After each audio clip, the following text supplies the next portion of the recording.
Dear students, मैं आपको vector सिखा दिया। वेक्टर के समय मैंने बोला था कि vector is heart of physics. Heart strong है, हम बहुत दौड़ लगा सकते हैं, लंबी दौड़ लगा सकते हैं। अब मैं आपको पढ़ाने जा रहा हूँ कैलकुलस। फिजिक्स में कैलकुलस को कहा जाता है फीट ऑफ फिजिक्स। मतलब क्या? फिजिक्स का पैर है कैलकुलस। यदि हर्ट है वेक्टर तो उस फिजिक्स का पैर है कैलकुलस। यदि पैर स्ट्रांग है और हर्ट स्ट्रांग है तो फिर हम बहुत लंबा दौड़ लगा सकते हैं। दोनों में से यदि एक भी कमज़ोर पड़ गया तो बच्चों आप तो जानते हैं कि हम नहीं दौड़ पाएंगे। अब मैं आपको सिखाने जा रहा हूँ कैलकुलस। बहुत इजी मेथड से मैं आपको सिखाऊंगा, एकदम बच्चों वाली मेथड से मैं सिखाऊंगा आपको। लेकिन जो कैलकुलस में सिखाऊंगा आपको वो फिजिक्स के लिए सिखाऊंगा। कैलकुलस मैथमेटिक्स में 12th क्लास में आप पढ़ेंगे, उसमें आपको बहुत ज़्यादा डिटेल में जाना होगा। लेकिन मुझे जितनी ज़रूरत है फिजिक्स में मैं उतना ही कैलकुलस आपको सिखाऊंगा, क्योंकि जल्दी से हमें कैनेमेटिक्स के अंदर जाना है। इसलिए मैथ के लिए मैं कैलकुलस आपको नहीं पढ़ा रहा हूँ, मैं फिजिक्स के लिए पढ़ा रहा हूँ। नाउ क्या है कैलकुलस? कैलकुलस, ये जो कैलकुलस है पार्ट ऑफ मैथमेटिक्स, इसको कहते हैं वो पार्ट ऑफ मैथमेटिक्स जो फंक्शन के बारे में हमें बताता है। मतलब कि कैलकुलस डील्स विथ फंक्शन, ये फंक्शन के साथ काम करता है। कैलकुलस फंक्शन के लिए काम करता है कैलकुलस। अब अपने फिजिक्स में सारे के सारे फॉर्मूला जो हैं, सारे के सारे इक्वेशन जो हैं वो फंक्शन है। तो बिना कैलकुलस का तो होगा नहीं, समझ गए होंगे अब आप। तब कैलकुलस में फंक्शन क्या है इसको जानने के लिए एकदम बच्चों वाली मैं एग्जांपल ले रहा हूं। तो पहले तो ये मैंने बोल दिया कि it deals with function, function के लिए ये काम करता है। अब फंक्शन क्या है? What is function? Function, function क्या है? What is function? चलिए गौर करते हैं फंक्शन पर। इसके लिए एक एग्जांपल मैं ले रहा हूं। Let y equal to 1/x²। अब ये जो y लिखा, y कोई फिजिकल क्वांटिटी है फिजिक्स में, x कोई फिजिकल क्वांटिटी है फिजिक्स में। ये एक इक्वेशन हो गया। तो बच्चों सारा फॉर्मूला तो इक्वेशन है, इसलिए मैंने कहा है कि सारे फॉर्मूला जो है उसमें फंक्शन है और वेरिएबल है। दो बातें होता है फिजिक्स में, फंक्शन एंड वेरिएबल। अब हमें पहचानना है कि इसमें इस फॉर्मूला में कौन है फंक्शन और कौन है वेरिएबल। तो बच्चों एक बात और बताऊंगा, physics and natural science, left hand side में फिजिकल क्वांटिटी का नाम लिखते हैं आप, इक्वल टू के बाद आप उसका वैल्यू लिखते हैं। जैसे मान लीजिए कि कोई आपको पूछे, बताओ जी तुम्हारा हाइट कितना है, तो आप बताएंगे कि मेरा हाइट जो भी हो, आपका जो सुन रहे हो, अप्रॉक्सीमेटली मैं बोल रहा हूं 5 फुट 6 इंच, 5.5 फुट हमारा हाइट है। बहुत अच्छा लगा। यदि कोई इसको उल्टा बोले, कोई इंसान आपके सामने खड़ा होकर के बोले 5.5 फुट, आप क्या कहेंगे? भाई क्या 5.5 फुट, क्या पूछ रहे हो? 5.5 फुट का मतलब क्या जानना चाहते हो? मतलब आपको अच्छा नहीं लगेगा सुनने में, अजीबोगरीब लगेगा कि 5.5 फुट, 5.5 फुट यदि कोई सामने में आके बोले तो खराब लगेगा सुनने में। लेकिन वहीं यदि कहता है कि हमारा हाइट 5.5 फुट है, एकदम क्लियर पता चलता है। तो इसलिए पहले फिजिकल क्वांटिटी का नाम लेना पड़ता है कभी भी, उसके बाद उसका वैल्यू बोलना पड़ता है। ये आप करते चले आ रहे हैं बचपन से अभी तक। तब ये जो वैल्यू है 1/x², ये जो वैल्यू है y का, इस वैल्यू को, y की जो वैल्यू है इसको मैं बदलना चाह रहा हूं। तो if x इक्वल टू, लिया मैंने 10, y इक्वल टू, रखिए यहां पर 10, 1/10 की square 100, 1/100 equal to 0.01। if x equal to, लिया हमने 100, y इक्वल टू 1/100 की स्क्वायर, 1 पर 4 0, नाउ दिस इक्वल टू 0.0001। क्या देखा आपने कि जब हम x की वैल्यू को बदलते हैं तो जो y की वैल्यू है, ये y की जो वैल्यू है वो चेंज हो जा रहा है। अब इस बात को आप क्या बोलेंगे? यही बोलेंगे कि ये जो y की वैल्यू है, ये जो y की वैल्यू है ये x की वैल्यू पर डिपेंड कर रहा है। अब इसी बात को मैं लिख रहा हूं लैंग्वेज में, hence y depends on x लिखा, और वैल्यू ऑफ y नहीं लिखा, x में लिखा, शॉर्ट में लिख दिया हूं, बट आप इसको समझिए, value of y depends on value of x, short में लिख रहे हैं। अब ये जो लैंग्वेज है, ये जो लैंग्वेज आप देख रहे हैं, इसके बदले में मैथमेटिक्स कहता है that is y is function of x and x is called variable, x को कहते हैं variable, y depends on x, इस बात को कहा, y is function of x, ये बोला। अब x का क्या नाम होगा?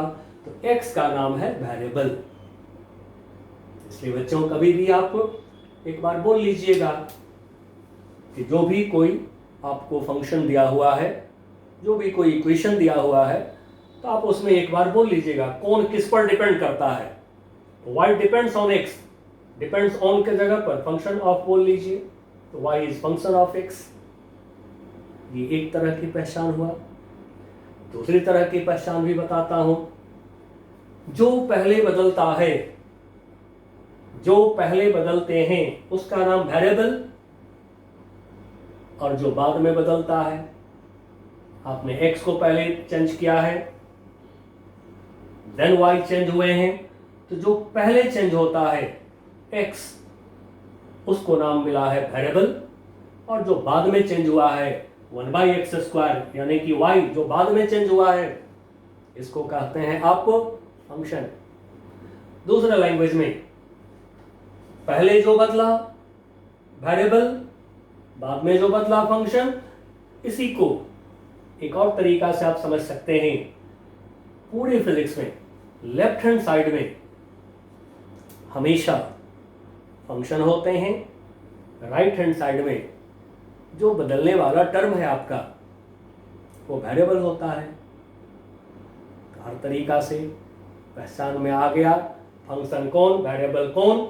अब एक एग्जांपल मैं यहां पर और डाल के आपको बताता हूं।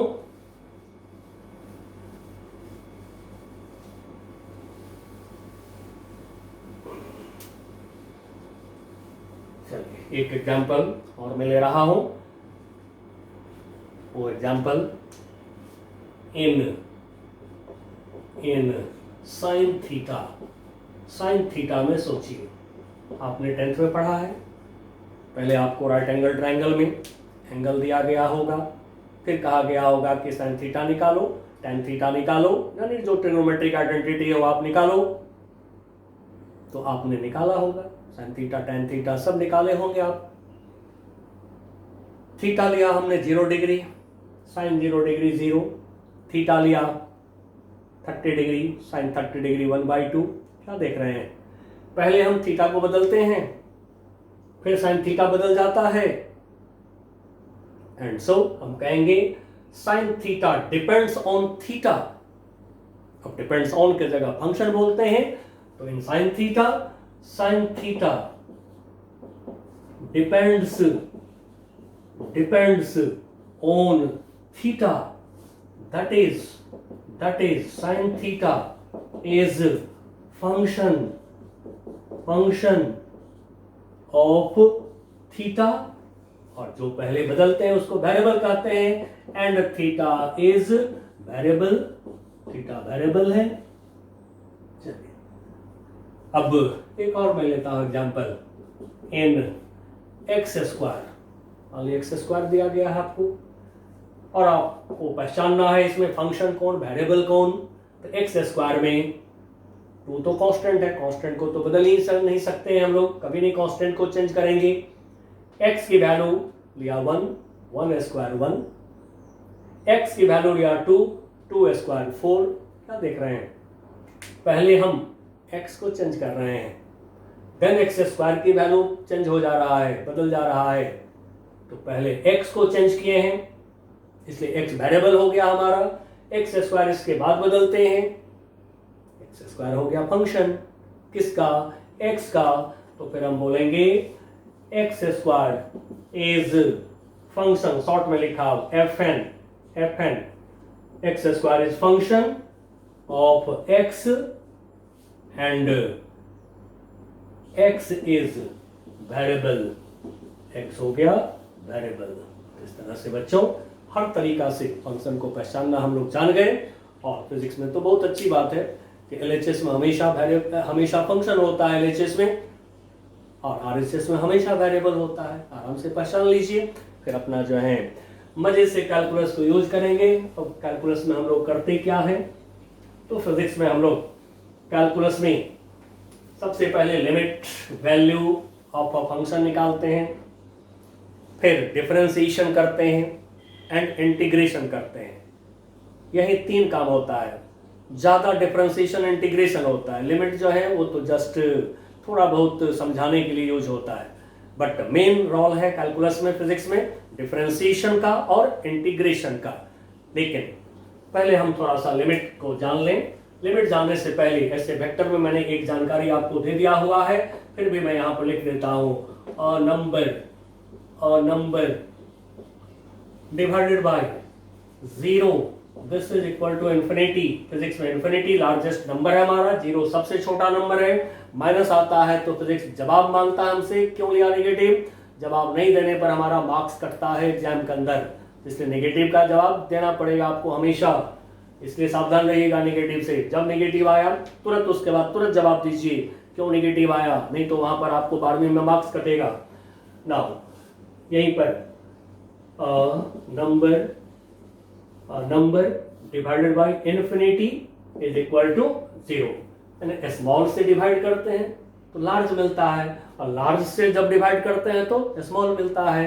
तो चलिए अब यहाँ पर एक बात हम लोग करें, 0 सबसे छोटा नंबर है हमारे फिजिक्स में, इन्फिनिटी सबसे बड़ा नंबर है हमारे फिजिक्स में।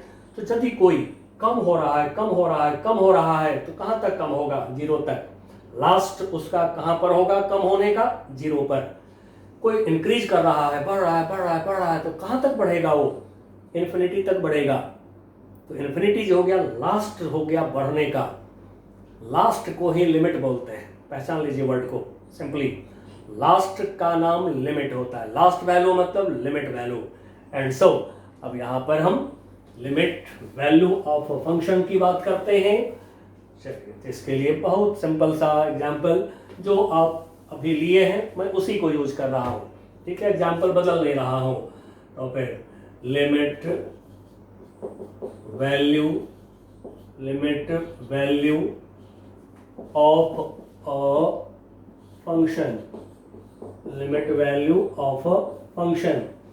अब लिमिट वैल्यू को पहचानने के लिए फिर से मैं वही एग्जांपल ले रहा हूं।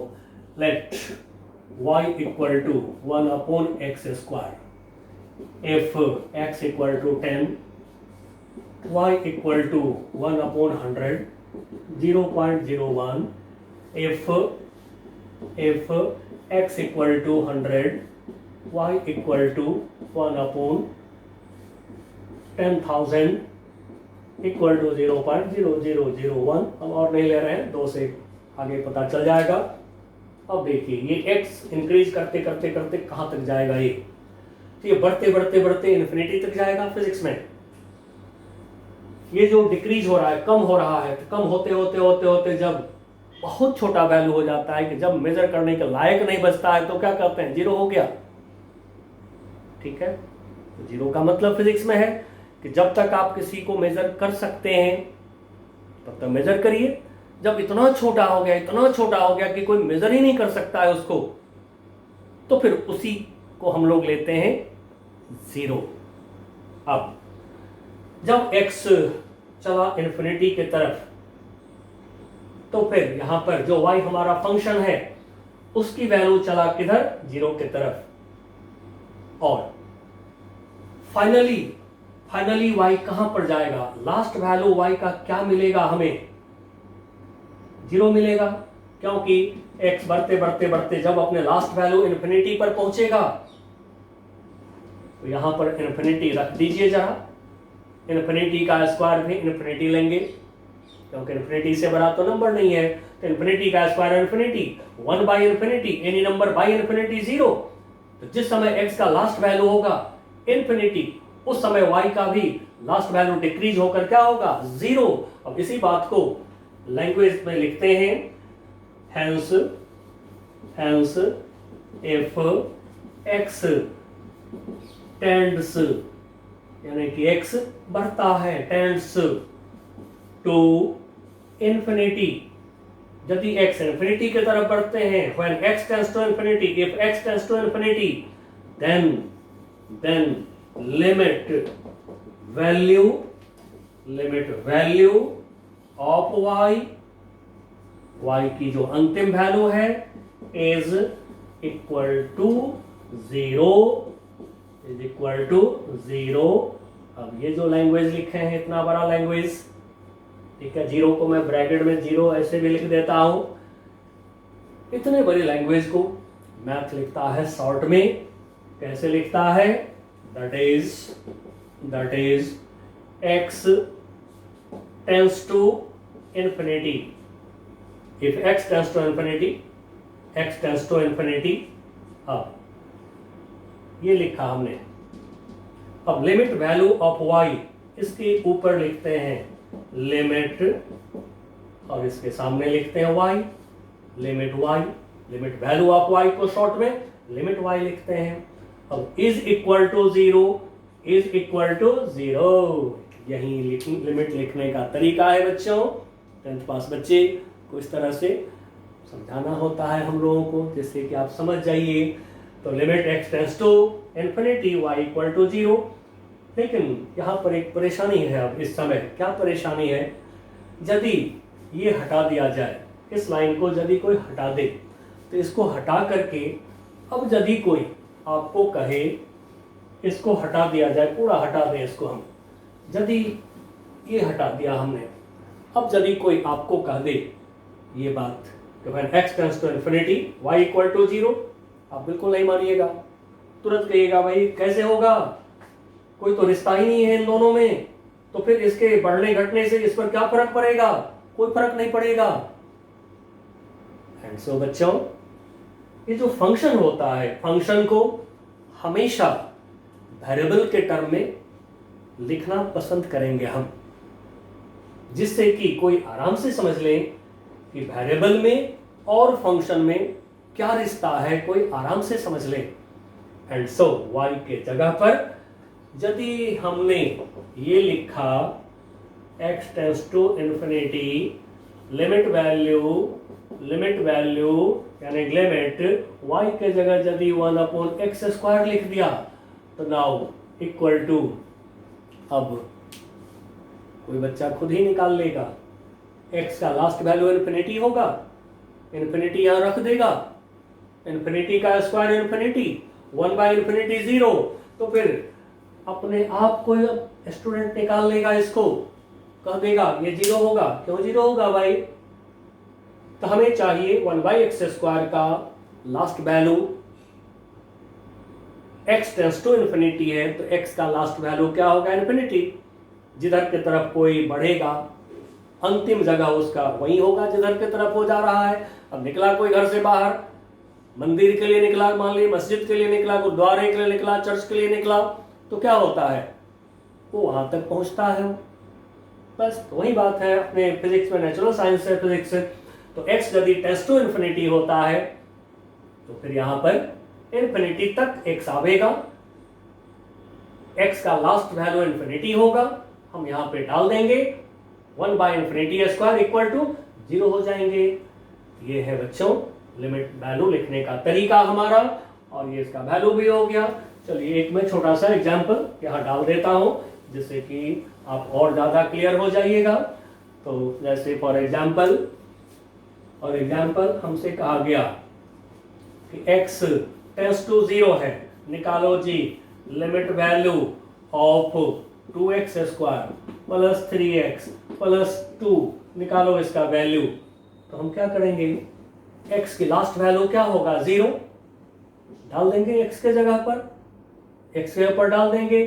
तो ये जो हमारा फंक्शन है जो x पे डिपेंड कर रहा है, यदि इसमें कोई x को चेंज करें ये पूरा चेंज हो जाएगा। ये जो हमारा फंक्शन है जो x पे डिपेंड कर रहा है, इसका लास्ट वैल्यू लिमिट वैल्यू रख दिया x का लास्ट वैल्यू, तो 2 0² x 0 plus 3 into 0 plus 2, now this equal to 2।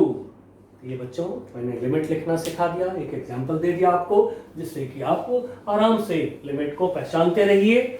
और अब जो है हम ले रहे हैं डिफरेंशिएशन। तब डिफरेंशिएशन ऑफ अ फंक्शन क्या है, डिफरेंशिएशन ये कैलकुलस का सेकंड प्रोसेस, लिमिट के बाद दूसरा प्रोसेस डिफरेंशिएशन, और तीसरे प्रोसेस आएंगे, थर्ड प्रोसेस आएंगे integration. Differentiation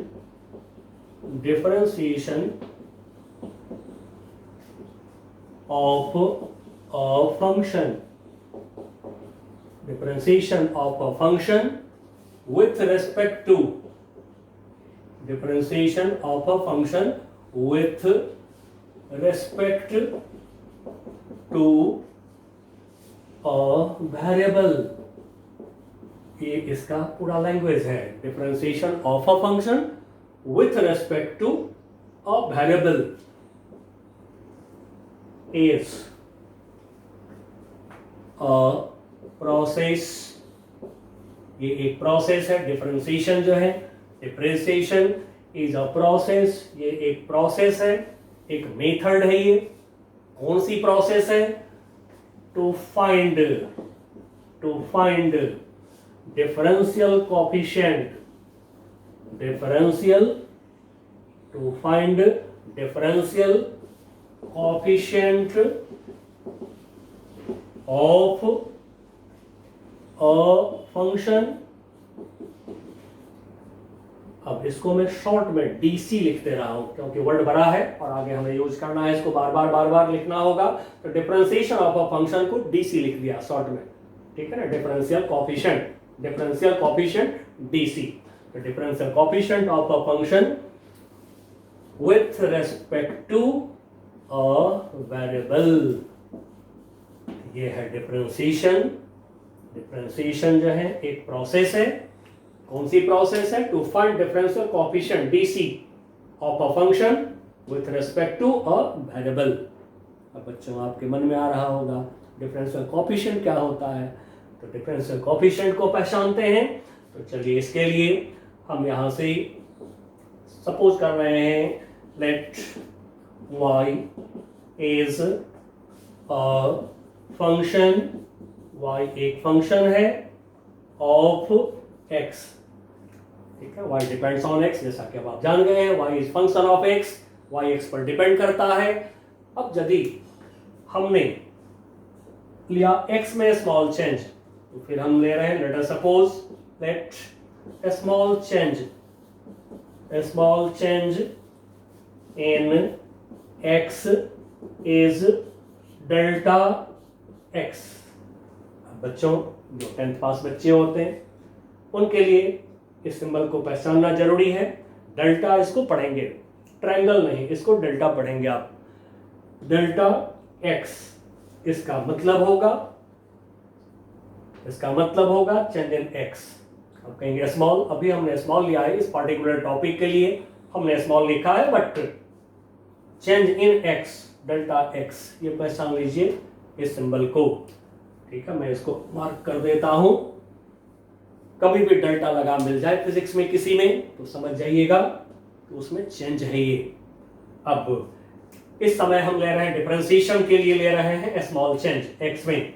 small change in x is delta x and small change in y is delta Y.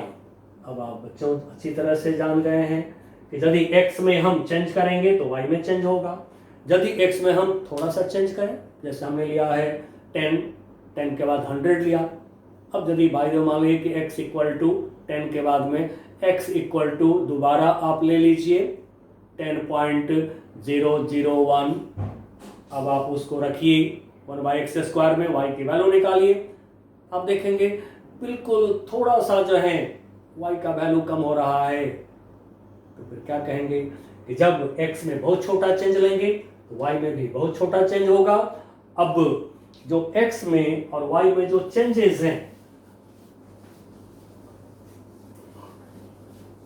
Delta x delta y, ये जो चेंजेस हैं, अब हम इसको ऐसे लिखते हैं, डिवाइड करते हैं, delta y upon delta x, divide करा अपनी मर्जी से, delta y upon delta x करा, यहां तक अपनी मर्जी पर है।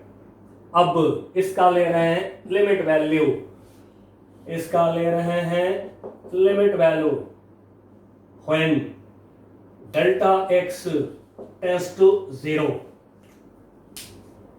इस समय, इस कंडीशन में, ओनली इन दिस कंडीशन बोला जाएगा डेल्टा को हटा दो और यहां पर डी लगा दो। क्यों? जब बहुत छोटा x हो गया, बहुत छोटा, tends to 0, change in x में बहुत छोटा चेंज हो गया, टेंड्स टू 0, तो y में भी बहुत छोटा चेंज होगा, टेंड्स टू 0। तो जब ये बहुत छोटा होता है, जब ये बहुत छोटा होता है, तो फिर वहां पर डेल्टा को हटा करके डी लगा देते हैं। ये हो गया dy अपॉन dx। अब dy अपॉन dx जो आया है, इस पर ध्यान रखिएगा बच्चों, only in this condition, change in y, change in x, limit value, denominator tends to 0, denominator tends to 0 जब होगा, ओनली इसी कंडीशन में, और कोई कंडीशन में नहीं, इसी कंडीशन में आप लिखेंगे डेल्टा की जगह डी, डेल्टा की जगह डी, dy बाई dx। ये इसका वैल्यू नहीं है, इसके बदले में ये सिंबल है इस समय। अब इसी सिंबल dy बाई dx का नाम है, इसका नाम है differential coefficient of y with respect to x। पहचान लीजिए, डिफरेंशिएशन करने के समय यही लिखना पड़ेगा हमें, dy बाई dx। फिर आपने जो देखा dx, ये dx d इंटू एक्स नहीं, dx जो लिखे हैं हम लोग, इसके बदले में लिखे हैं जब ये कहां पहुंच गया, बिल्कुल 0 पे पहुंच गया, तो फिर इसको लिखा dx, मतलब कि बहुत छोटा x, very small x, very small x। अब ये है कॉमन लैंग्वेज, बट एक्चुअल इसका जो लैंग्वेज है वो मैं लिख रहा हूं, जो फिजिकल लैंग्वेज है,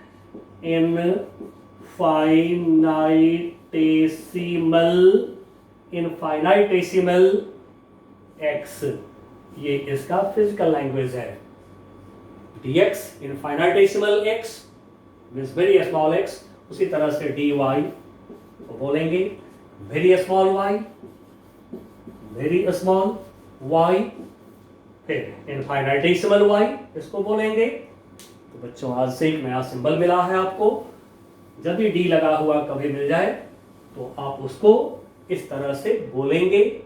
दो तरीका से आप बोल सकते हैं, d इंटू एक्स नहीं समझेंगे, d इंटू वाई नहीं समझेंगे। अब ये जो सिंबल आपके सामने में है, अब इस सिंबल को थोड़ा और मैं इजी कर देता हूं जिससे आपको डिफरेंशिएशन लिखने में कोई दिक्कत ना आवे। तो फिर यहाँ पर मैं लिख देता हूं symbol of DC, differential coefficient of y यानी function y with respect to x, variable x, this is written as, इसको लिखते हैं dy अपॉन dx, मतलब कि d के साथ फंक्शन न्यूमरेटर में और d के साथ वेरिएबल डिनोमिनेटर में। ये हो गया डिफरेंशिएशन लिखने का, डिफरेंशियल कोएफिशिएंट लिखने का सिंबल। अब सिंबल लिखने के बाद आपको फॉर्मूला मिलेंगे, उस फॉर्मूला को यूज कर दीजिएगा, वैल्यू निकल जाएगा। अब है formula of DC, differential coefficient के फॉर्मूला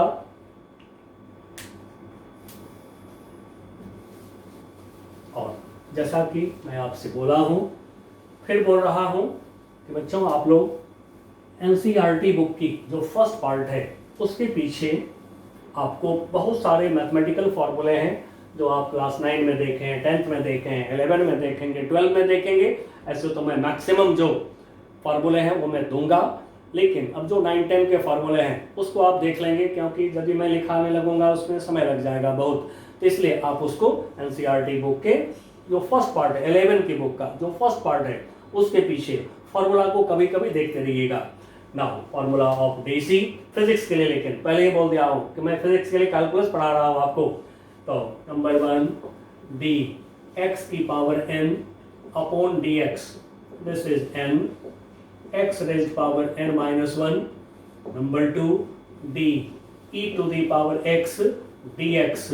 अब बच्चों 10th पास बच्चे को तो ये पता नहीं चलता है कि ये e to the power x क्या होता है। तो ये जो e to the power x है इसको कहते हैं एक्सपोनेंशियल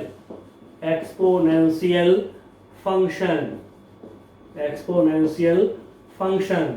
यही रीज़न है कि मैं जो फिजिक्स पढ़ाता हूँ तो मैं यूनिट डायमेंशन बाद में पढ़ाता हूँ, ठीक है। तो इसलिए मैं पहले वेक्टर पढ़ा देता हूँ, आगे कुछ फिजिकल क्वांटिटीज से जान पहचान करा देता हूँ पहले बच्चों को, फिर मैं यूनिट डायमेंशन पढ़ाता हूँ। आपको भी पढ़ाऊंगा, लेकिन काइनेमेटिक्स के बाद मैं पढ़ाऊंगा यूनिट डायमेंशन।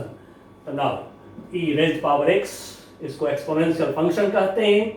अब ये जो एक्सपोनेंशियल फंक्शन है, इसमें ये जो x देख रहे हैं, ये x कोई नंबर है, जो x है x इज नंबर। अब एक मैं यहाँ पर लिख देता हूँ क्योंकि प्रॉब्लम सॉल्व करने में दिक्कत ना हो। तो e की पावर 1, ऐसे तो 1 पावर लोग नहीं लिखते हैं, ठीक है। तो e का पावर 1 मैं भी नहीं, 2.7। अब यदि बाय द वे मान लीजिए कि कभी आपको मिल गया e to the power minus 1, तो तुरंत आप 1 अपॉन e कर लीजिए, 1 अपॉन 2.7 कर लीजिए। तो इसको जरूर याद रखिएगा। तो फिर एक्सपोनेंशियल फंक्शन की जो प्रॉब्लम्स ऑफ फिजिक्स में आपको मिलेंगे तो दिक्कत नहीं करेगा। ऐसे एक्सपोनेंशियल सीरीज भी होते हैं, तो जो एक्सपोनेंशियल सीरीज हैं आप उसको देख सकते हैं, जहां पर मैंने बोला है देखने के लिए एनसीईआरटी बुक के 11 की जो बुक है उसके पीछे फर्स्ट पार्ट जो है उसके पीछे। Now number 3 d log x base e बोलते हैं इसको। अब इसमें और इसमें बहुत बड़ा फर्क है। लॉग लग गया तो लॉगरिथमिक फंक्शन बोलते हैं। तो ये लॉग एक्स बेस ई है, इसका नाम लॉगरिथमिक फंक्शन है, upon d x, this is 1/x। Number 4, अब मैं आता हूं ट्रिग्नोमेट्री में, d sine x by d x, this equal to cos x, d cos x upon dx, this is minus sin x. Number 6 d tan x upon dx, this is sec square x. Number 7 d cot x upon dx, this is minus cosec square x. Number 8 d k upon d x equal to 0, जहां पर k जो है this k is constant. अब इसी पर आगे चलिएगा तो फिजिक्स में आपको कंजर्वेशन ऑफ लीनियर मोमेंटम मिलेंगे, कंजर्वेशन ऑफ एंगुलर मोमेंटम मिलेंगे। बस इक्वेशन 8 इसको यूज करेंगे, अपने आप निकल जाते हैं। अब एक फॉर्मूला मैंने दिया है आपको, और एक मैं यहाँ पर करके दिखा देता हूँ, एक प्रोसेस में करके दिखा देता हूँ थोड़ा सा, ताकि आप फ्री हो जाइएगा, करने में कोई दिक्कत नहीं होगा। अब for example find DC differential coefficient DC of x square. ये हमारा प्रॉब्लम है, हमें x स्क्वायर का डिफरेंशियल कोएफिशिएंट निकालना है। तो सबसे पहले सिंबल तैयार करिए। सिंबल क्या तैयार करिए? तो d के साथ फंक्शन को रखिए न्यूमरेटर में, d के साथ वेरिएबल को रखिए डिनोमिनेटर में, रख दिया। अब जो फॉर्मूला है n के जगह पर तो 2 रखेंगे हम, x स्क्वायर हमारे पास आ गया, n के जगह पर 2 रख लिया हमने। नाउ फॉर्मूला जो है dx power n by dx, उस फॉर्मूला को लगा दीजिए। तो ये हो जाएंगे n के जगह 2 हो गया, x रेज पावर 2 माइनस 1 हो गए, n x power n minus 1। ठीक है, नाउ ये हो गया हमारा 2x हो गया, कैलकुलस यूज हो गया। बस इतना ही करना होता है, फॉर्मूला खाली आपको 8 फॉर्मूला नजर में रखिए, कैलकुलस का काम हो गया। अब एक और एग्जांपल हम ले लेते हैं, find DC of 4x square.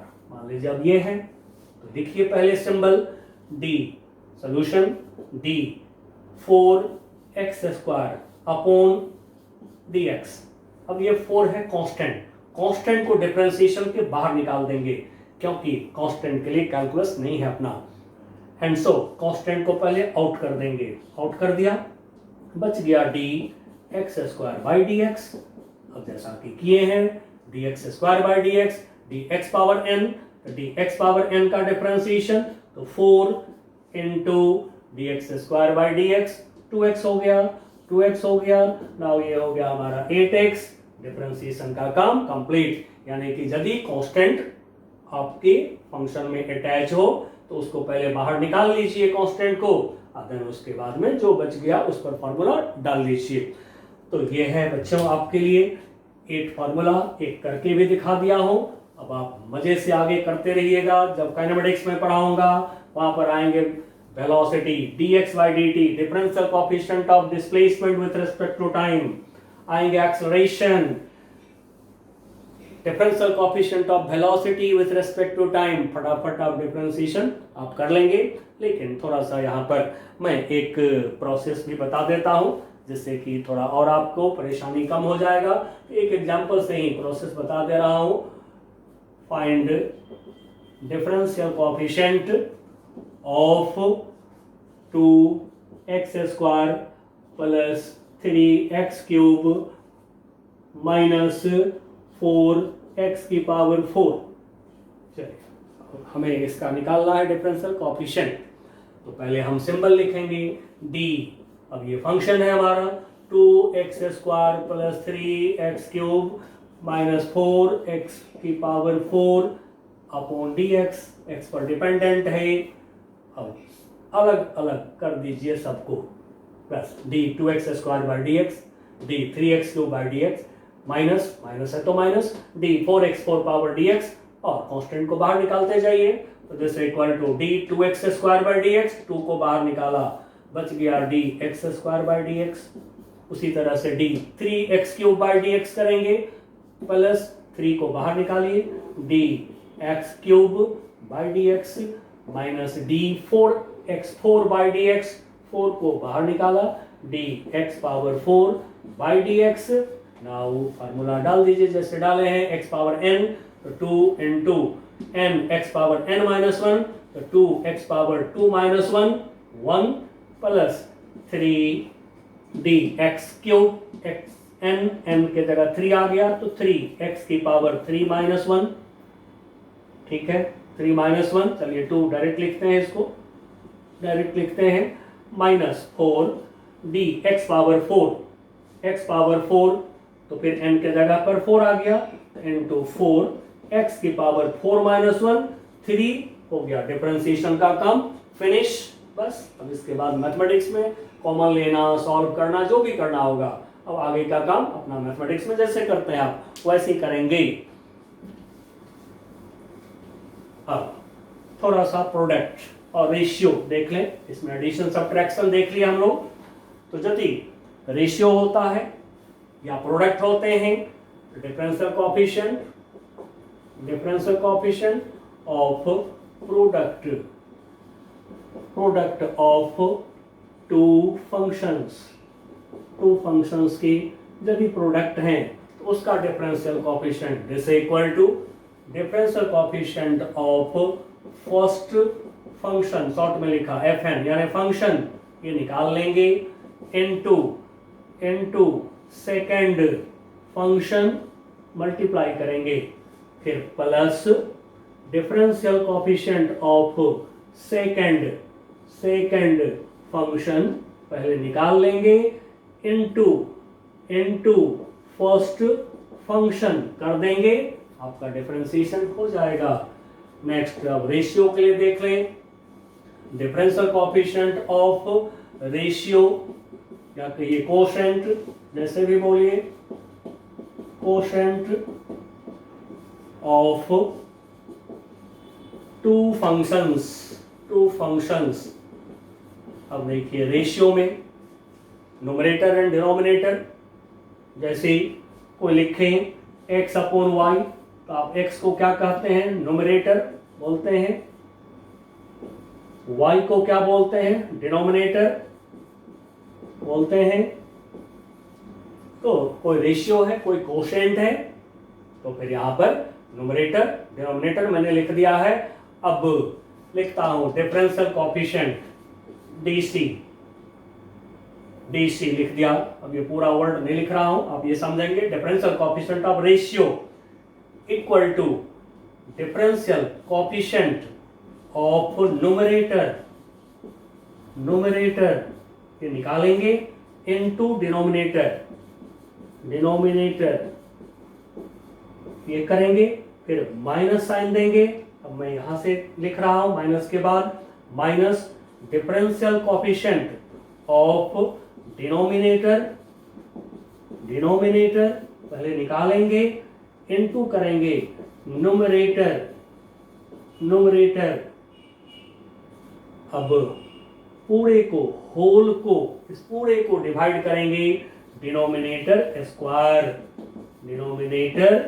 का स्क्वायर इससे डिवाइड कर देंगे, तो आपको मिल जाएंगे डिफरेंशियल कोएफिशिएंट। अब कैलकुलस में आपको कभी कभी ऐसे फंक्शन मिलेंगे जिसमें कि वेरिएबल जो होते हैं वो भी फंक्शन होता है, तो कहते हैं फंक्शन ऑफ फंक्शन। तो फंक्शन ऑफ फंक्शन यदि हो गया तो हम डिफरेंशिएशन कैसे करें, तो next differential coefficient of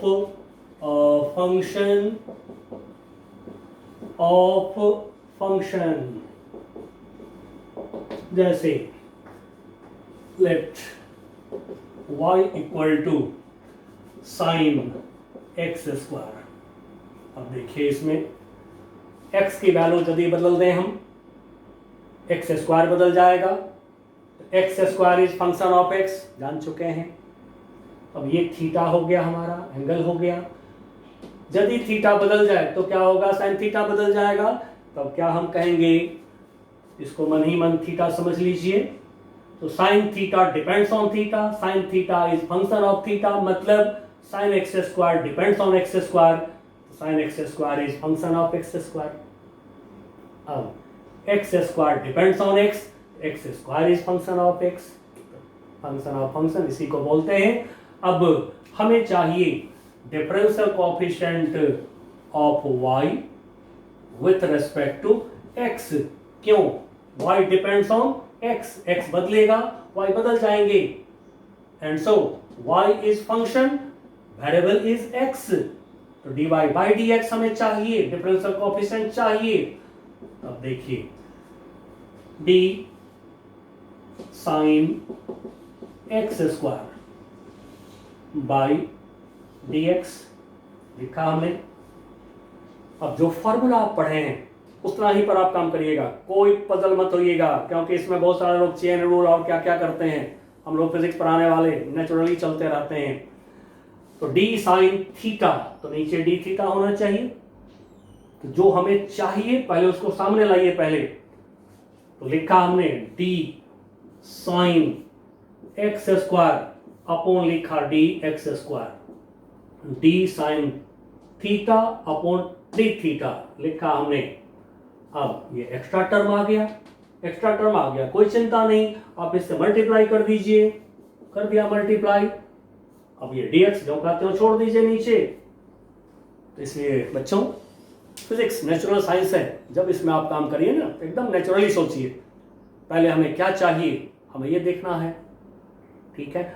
now अब आप सोचिए d sine theta by d theta, ये थीटा समझ लीजिए मन ही मन। तो d sine theta by d theta जो फॉर्मूला देखे हैं, d sine x by d x cos x है, तो d sine theta by d theta क्या होगा, कॉस थीटा होगा। तो this equal to cos x square, d sine theta by d theta cos theta हो गया। अब इसको सॉल्व कर दीजिए, तो डी एक्स पावर एन, तो एन के जगह 2, x power n minus 1, 2 minus 1, ये हो गया। अब ये हो गया आपका 2x, शुरू में लिखिए, लिख लिया cos एक्स स्क्वायर। कभी इसके बाद मल्टीप्लाई नहीं करिएगा क्योंकि इसमें कंफ्यूजन हो सकता है, कोई ये भी समझ सकता है कभी आपको एक्स स्क्वायर इंटू तो नहीं आपने लिखा है, इसमें ट्रिग्नोमेट्रिक आइडेंटिटी के साथ कभी कुछ मल्टीप्लाई करना हो तो उसके पहले लिखा करिएगा। तो ये था फंक्शन ऑफ फंक्शन, इतना ही डिफरेंशिएशन आपको फिजिक्स में 12वीं क्लास तक करना होगा, इससे ज्यादा नहीं है। अब डिफरेंशिएशन का थोड़ा सा हम फिजिक्स से एक रिश्ता कायम कर दे रहे हैं। अब वो रिश्ता कायम करने के लिए फिजिक्स में अक्सर प्रॉब्लम्स में देखिएगा लिखा होता है find maximum value, find minimum value. तो यदि हमें मैक्सिमम वैल्यू मिनिमम वैल्यू चाहिए तो फॉर मैक्सिमम और minimum value of a function, कोई फंक्शन फिजिक्स में या तो मैक्सिमम होगा या मिनिमम होगा, दोनों नहीं हो सकता है कोई।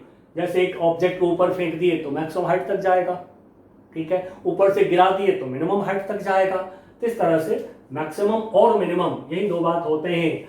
तो फंक्शन के लिए, इसके लिए आप सिर्फ एक स्टेप ले लीजिए, differential coefficient of function with respect to variable equal to 0 कर दीजिए। आंसर की चिंता नहीं, आंसर अपने आप आवेगा और सही आवेगा।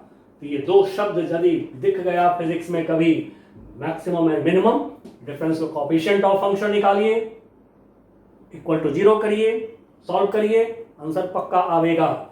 नाउ अब कोऑर्डिनेट ज्योमेट्री से थोड़ा इसका रिश्ता हम कैलकुलस का बना लेते हैं, क्योंकि ग्राफ्स में हमें जो ग्राफ की जरूरत होगी तो ग्राफ हमें कोई लर्न नहीं करना पड़ता है। ग्राफ में थोड़ी सी छोटी सी टेक्निक होता है, जिस टेक्निक को जो इंसान जान गया वो पूरा ग्राफ कर देगा, ड्रॉ कर देगा वो। तो उसमें हमें सबसे ज्यादा मदद लेना पड़ेगा कोऑर्डिनेट ज्योमेट्री का। तो फिर कोऑर्डिनेट ज्योमेट्री का क्या रिश्ता है कैलकुलस से, लिया एक्स एक्सिस वाई एक्सिस। अब ओरिजिन पर एक स्ट्रेट लाइन ले रहे हैं हम, ये लिया हमने ओ ए, एक स्ट्रेट लाइन। अब ये जो स्ट्रेट लाइन लिया हमने ओ ए, ये जो स्ट्रेट लाइन है हमारा, ये पॉजिटिव एक्स एक्सिस से theta angle anti clockwise, positive x axis से थीटा एंगल एंटी क्लॉकवाइज बना रहा है। अब ये जो एंगल थीटा है इसके tan को कहते हैं slope of straight line. But बच्चों आपको फ्री कर रहा हूं, कोई भी स्ट्रेट लाइन ऐसे हो, ऐसे हो, ऐसे हो, किसी भी तरह से हो, उससे कोई मतलब नहीं। हमें पॉजिटिव एक्स एक्सिस से स्ट्रेट लाइन का एंटी क्लॉकवाइज एंगल लेना है। This anti clockwise angle, theta जो है इसके tan ले लीजिए, tan थीटा ले लीजिए, उसको कहते हैं slope of straight line. Slope of a straight line, this is equal to tan theta. अब tan theta is slope of straight line. हमेशा टिप्स पे रखिएगा, तो ग्राफ आपको मैं जब पढ़ाऊंगा बहुत इजी लगेगा ग्राफ। बस इसी पर हम सारा ग्राफ आपको सिखा देंगे। सिर्फ एक इतनी बड़ी छोटी सी यही एक लाइन जो लिखे हैं सामने में। अब tan थीटा में जो थीटा है, जो मैंने बोला theta is anti clockwise angle. ठीक है, थोड़ा मैं लिख भी देता हूं या आपको बोलता हूं, लिख लीजिएगा। where theta is anti-clockwise angle formed by the straight line with positive x-axis। अब tan थीटा की वैल्यू निकालते हैं। यदि थीटा मालूम है ले लीजिए tan थीटा, वैल्यू निकल जाएंगे। नहीं मालूम है तो इस स्ट्रेट लाइन के किसी भी पॉइंट पर, किसी भी पॉइंट से परपेंडिकुलर ड्रॉ करके और निकाल लीजिए tan थीटा की वैल्यू। नाउ मान लीजिए हमने यहां पर लिया पॉइंट, अब यहां से परपेंडिकुलर ड्रॉ करो। परपेंडिकुलर ड्रॉ करने पर ये लेंथ हमें यहां से यहां तक, ये लेंथ हमें मिल जाएगा x। ये जो लेंथ ये y एक्सिस पर मेजर होगा, y एक्सिस पर ये लेंथ हो गया, इसलिए इसको मैं y लिख देता हूं। और tan theta slope of straight line क्या हो गया, y अपॉन x। तो यदि हमें किसी ग्राफ में स्लोप लेना है तो ग्राफ के कोई भी पॉइंट से परपेंडिकुलर ड्रॉ कर लीजिए अपना x एक्सिस पर। मन हो तो आप इधर भी ड्रॉ कर लीजिए परपेंडिकुलर, कोई बात नहीं, जैसे वेक्टर में सीखे हैं। तो फिर y अपॉन x, ये y हो गया, y अपॉन x से थीटा निकल गया हमें। अब इसी का रिश्ता कैलकुलस से बना रहा हूं। तो अब आप फिगर पे कुछ नहीं करिएगा, यहां देखिएगा। यहां से परपेंडिकुलर डाला, ये एंगल थीटा, यहां से, ठीक है। अब ये परपेंडिकुलर मैंने ड्रॉ किया। नाउ परपेंडिकुलर की साइड छोटा कर दिया, तो देखिए बेस का भी साइड छोटा हो गया। क्या ये एंगल में चेंज हुआ? नहीं हुआ ना एंगल में चेंज, एंगल ज्यों का त्यों है आपका। तो फिर यदि परपेंडिकुलर बेस को आप छोटा करेंगे कोई चेंज नहीं होगा एंगल में। और छोटा करा इसको, यहां पर ले लिया पॉइंट हमने, यहां से परपेंडिकुलर ड्रॉ किया, x की वैल्यू और बहुत छोटा, y की वैल्यू और बहुत छोटा कर दिया, but angle is same. Angle जो है हमारा वो सेम है। अब x को छोटा करते करते करते एकदम ओरिजिन में जस्ट टच, पूरा टच नहीं, जस्ट टच। उसी तरह से y छोटा होते होते होते फाइनली टेंस टू 0, बहुत छोटा हो गया। तो यहीं पर लिखते हैं dy बाई dx। जैसा कि मैंने बताया, dy मतलब वेरी स्मॉल y, dx मतलब वेरी स्मॉल x। तो slope of straight line dy by dx, differential coefficient of y with respect to x आ गया। और अब यहां पर जो dy बाई dx आप सीखे हैं, तो y इस समय हमारा जो है y एक्सिस पर लेंथ है, x हमारा x एक्सिस पर लेंथ है। अब आपको क्या होगा कि आगे फिजिक्स की प्रॉब्लम जब आएंगे तो इस पर t होता है, इस पर x होता है, तो फिर xt ग्राफ का स्लोप ले लीजिए, वेलोसिटी मिल जाएगा आपको। उसी तरह से इस पर वेलोसिटी होगा, इस पर होगा टाइम, वेलोसिटी बाय टाइम क्या होता है, एक्सेलरेशन। तो फिर ले लीजिए स्लोप, आपको निकल जाएगा dy by dx, y by x निकल जाएगा, vt ग्राफ है, v बाई t निकल जाएगा, एक्सेलरेशन निकल जाएगा आपको। ठीक है, यदि बच्चों कहीं कर्व मिल गया आपको, और कर्व का है आपको जरूरत पड़ गया, टेढ़ा कर्व्ड ग्राफ मिल गया और हमें कर्व्ड ग्राफ का चाहिए स्लोप, तो हम क्या करें, कुछ नहीं। यदि कर्व्ड ग्राफ है तो वहां पर slope of a curve at a point, this is equal to slope of tangent at that point on the curve। तो फिर बच्चों आप वहां पर क्या करिए, यदि कोई कर्व मिल गया, अब इस कर्व का यहाँ पर चाहिए हमें स्लोप, तो फिर इसके लिए क्या करिए, आप टेंजेंट ड्रॉ कर लीजिए, ऐसे ड्रॉ कर लिया। अब यहाँ पर ले लीजिए x axis positive, y axis ले लिया, ये एक्स ले लिया, ये वाई ले लिया। अब देखिए कि एकदम आपका प्रॉब्लम मैच कर गया। अब इसको मैं टेंजेंट को ओ ए बोल देता हूं। अब ये एंगल देख लीजिए, anti clockwise angle straight line का क्या होता है एक्स एक्सिस से।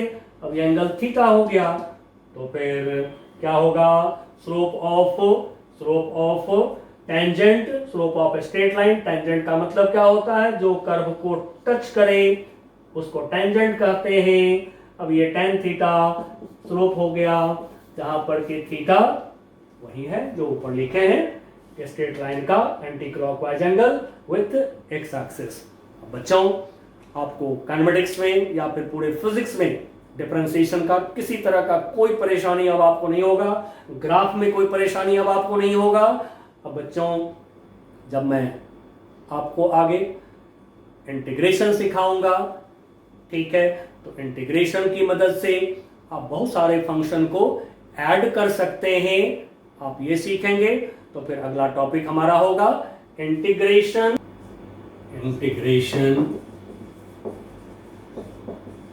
Of a function. अब ये क्या होता है इंटीग्रेशन? तो this is a process like differentiation, but integration is reverse process. It is reverse process, यानी कि opposite process, उल्टी process of differentiation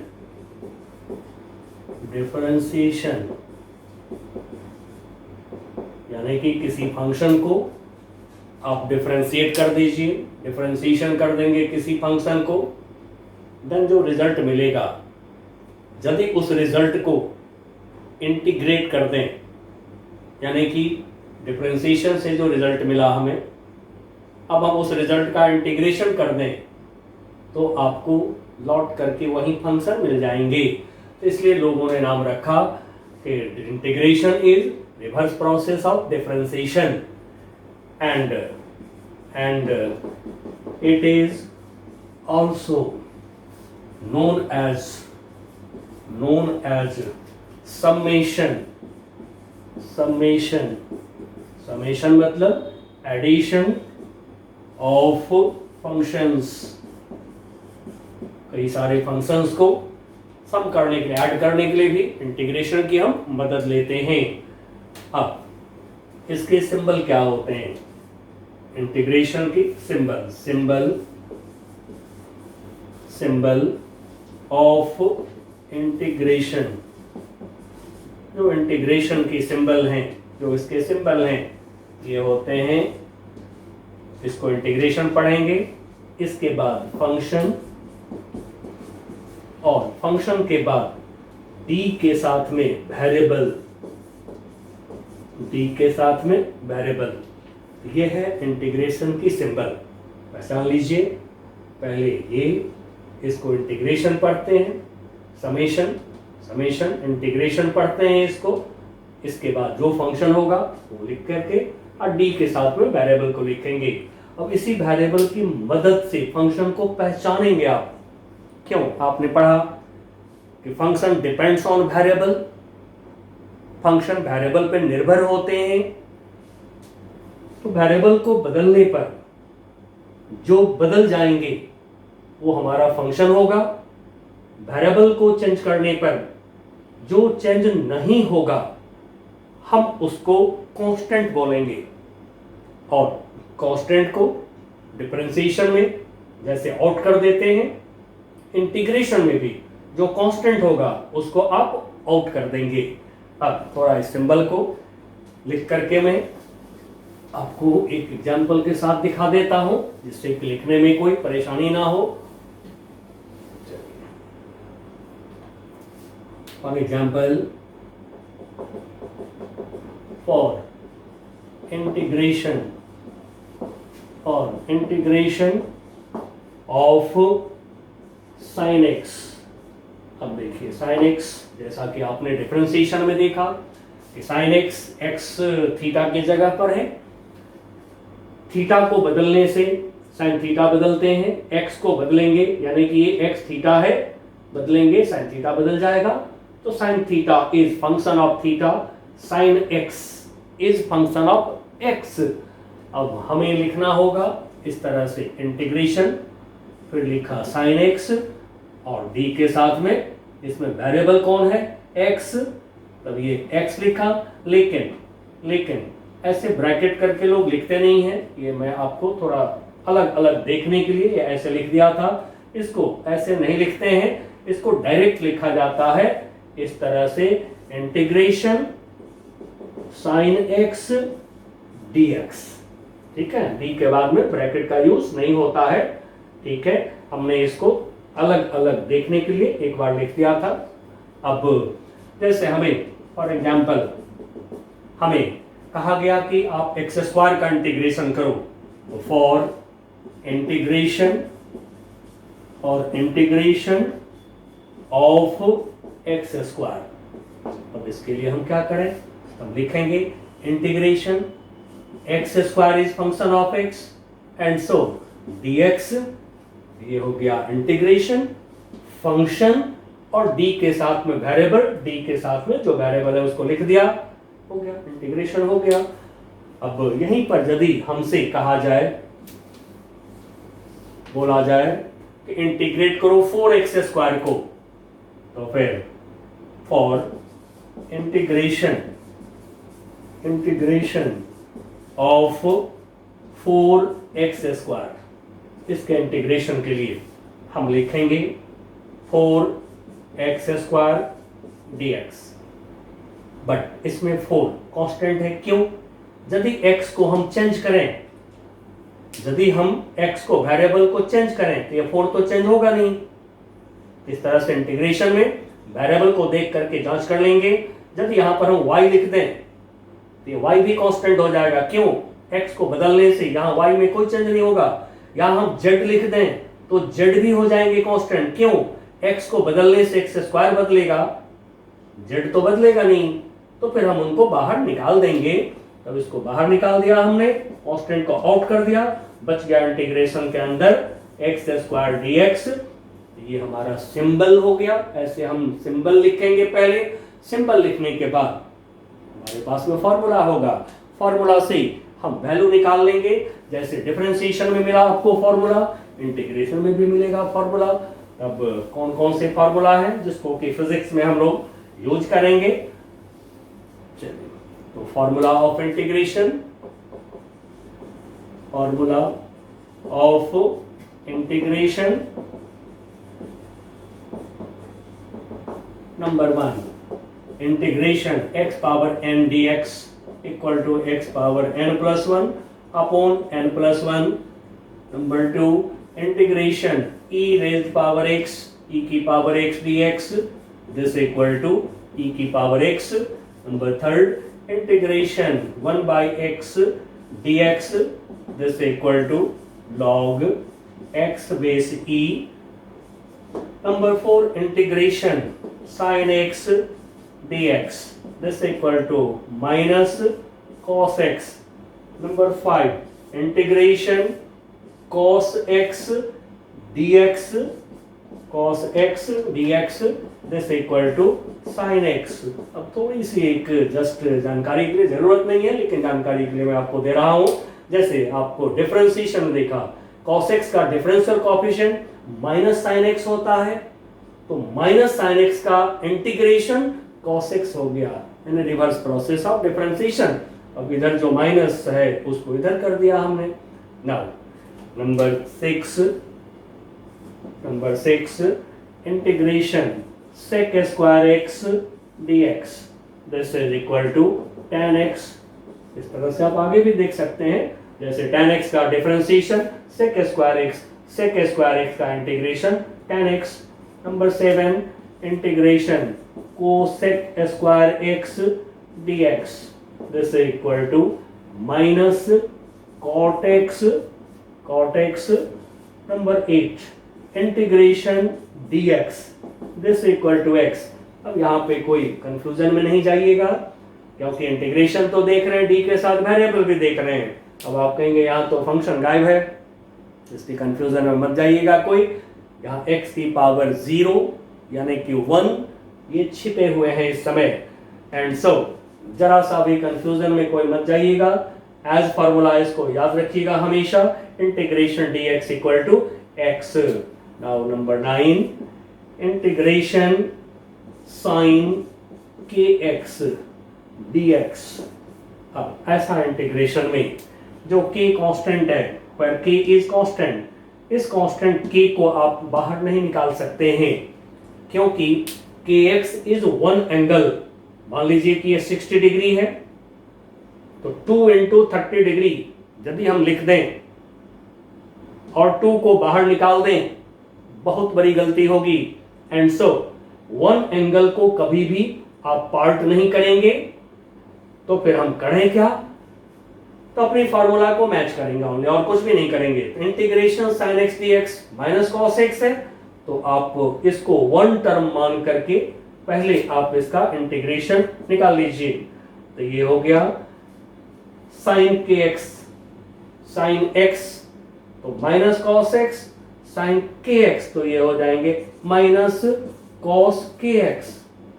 अब जो कांस्टेंट है k, इससे डिवाइड कर देंगे पूरे को। ये डिवाइड कर दिया, थोड़ा मैं लिख भी देता हूं, k इज कांस्टेंट। तो ये 9 फार्मूला को आप यूज करते हुए इंटीग्रेशन में आप सारा काम करेंगे, कहीं पर कोई दिक्कत नहीं होने वाला है। तो ये 9 फार्मूला को आप थोड़ा देखते रहेंगे, थोड़ा सा याद करेंगे इसको, और यूज करते करते तो अपने आप ही आपको आ जाएगा, याद हो जाएगा ना हो। अब इंटीग्रेशन में दो वैरायटीज होते हैं, दो टाइप्स होते हैं, definite integration and indefinite integration. ऐसे फिजिक्स में हमेशा डेफिनेट इंटीग्रेशन ही हमें करना है, तो फिर हम जरा पता लगा लें कि क्या होता है डेफिनेट इनडेफिनेट इंटीग्रेशन। और फिर टाइप्स ऑफ इंटीग्रेशन, इंटीग्रेशन इसमें नंबर 1 हम ले रहे हैं डेफिनेट इंटीग्रेशन। इंटीग्रेशन, अब इस इंटीग्रेशन की पहचान पूरे फिजिक्स में कैसे हम करेंगे, यही हमें यूज करना है। तो चलिए, बहुत इजी इसकी पहचान है, तो मैं बता देता हूं। In this integration lower limit. अब लोअर लिमिट क्या है, मैं लिख दे रहा हूं ब्रैकेट में, initial value of variable. Initial value of variable, बड़ा हो वैल्यू छोटा हो वैल्यू, इससे कोई मतलब नहीं। इनिशियल वैल्यू, वेरिएबल का जो पहला वैल्यू होगा हम उसको लेंगे इंटीग्रेशन का lower limit. This integration lower limit, initial value of variable and upper limit,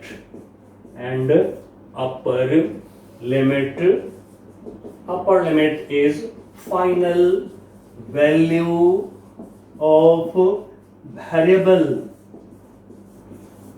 variable are known, ये हमें पता होता है।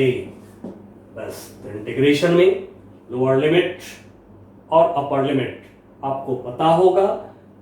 अब हम इसको सॉल्व कैसे करें, हाउ टू सॉल्व, ये तो जानकारी के लिए हो गया। डेफिनेट इंटीग्रेशन में हमें ये दोनों लिमिट्स पता है हमें। इसका solution, how to solve. How to solve के लिए मैं आपको 2 स्टेप्स का प्रोसेस बना देता हूँ, क्योंकि जो बच्चे 10th पास होते हैं उनको नई नई मैथमेटिक्स मिलता है, थोड़े से उनको लगता है कि क्या हो रहा है। बस इसलिए मैं स्टेप दे देता हूँ। टू सॉल्व करने के लिए फर्स्ट स्टेप आप क्या करिए, यूज सुटेबल फॉर्मूला, जो इंटीग्रेशन की सुटेबल फार्मूला है। सुटेबल फार्मूला मतलब क्या, आपको देखना है कि जो हमारे प्रॉब्लम में इंटीग्रेशन है वो कौन सी फार्मूला से मैच करना है, खाली वो फार्मूला वहां पर यूज कर देना है। यूज करने के बाद सेकंड स्टेप ले रहे हैं हम।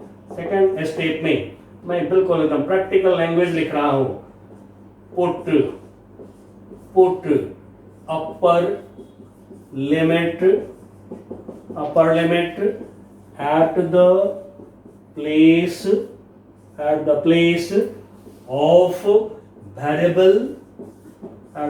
ऑफ वेरिएबल, उसके बाद माइनस साइन दिया। This is minus, not hyphen, minus है ये। माइनस साइन देने के बाद put lower limit of,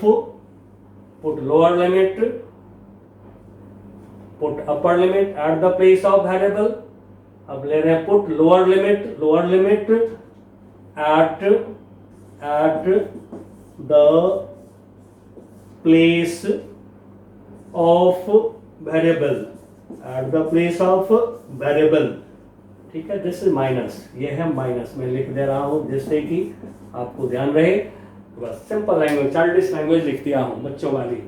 put upper limit at the place of variable, पहले अपर लिमिट को रख देंगे वेरिएबल के जगह पे, उसके बाद माइनस साइन दे देंगे। माइनस साइन देने के बाद put lower limit at the place of variable, फिर क्या करिए, वेरिएबल के जगह पर लोअर लिमिट को खाली रख दीजिए, बस आंसर अपने आप आ जाएंगे।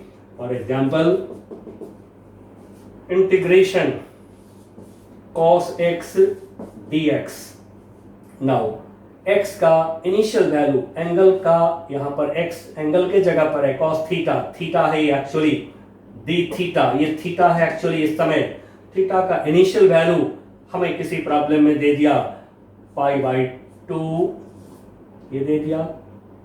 अब इनिशियल वैल्यू नीचे लिखे हैं, ये लोअर लिमिट हो गया, और दे दिया हमें pi upper limit, π/2 90 degree, pi is 180 degree. अब हमें इसको इंटीग्रेट करना है, ठीक है। तो lower limit and upper limit, बिल्कुल आराम से पहचानिएगा, जो नीचे लिखा गया ये लोअर लिमिट, जो ऊपर लिखा गया वो upper limit. Now cos x का इंटीग्रेशन देखते हैं अपने फार्मूला में कहां पर है। जैसा कि आप लिखे हैं integration cos x equal to sin x, तो ये हो गया sin x।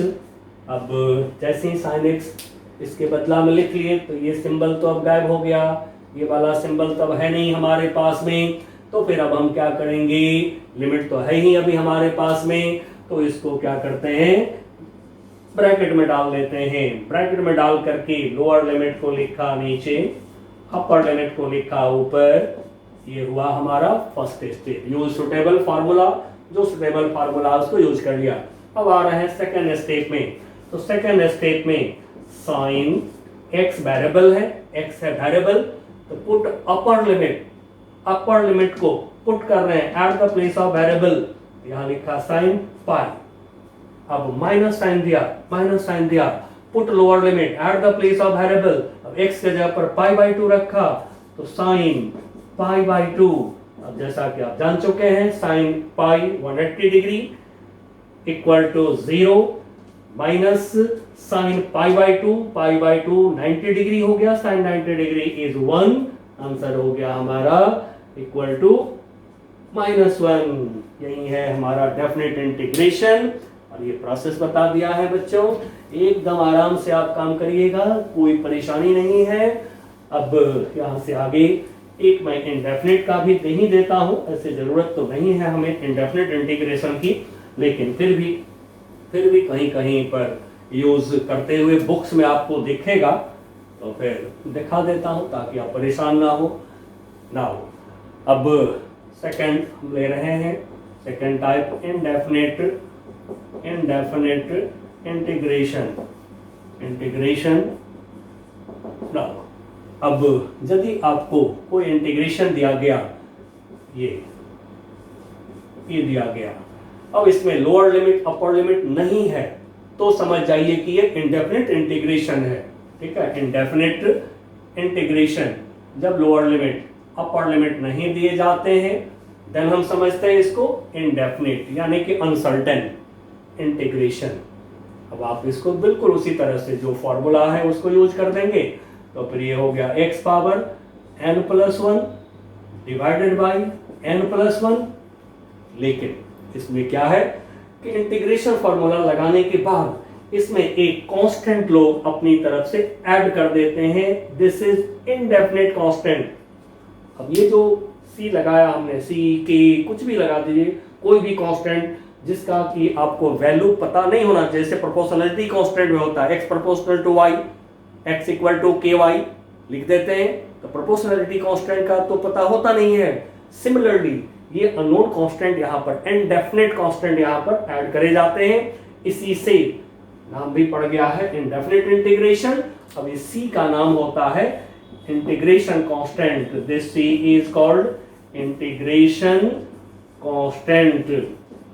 चलिए बच्चों, मैं कैलकुलस आपको सिखा दिया हूं, अब आप वेक्टर सीख गए, कैलकुलस सीख गए, अब हम काइनेमेटिक्स में जाएंगे, आराम से अब सारे प्रॉब्लम हम सॉल्व करेंगे, और काइनेमेटिक्स ही नहीं पूरा फिजिक्स हम बहुत अच्छे से सॉल्व करेंगे। चलिए अब मैं यहाँ पे लास्ट करता हूँ, बाय बाय, टेक केयर।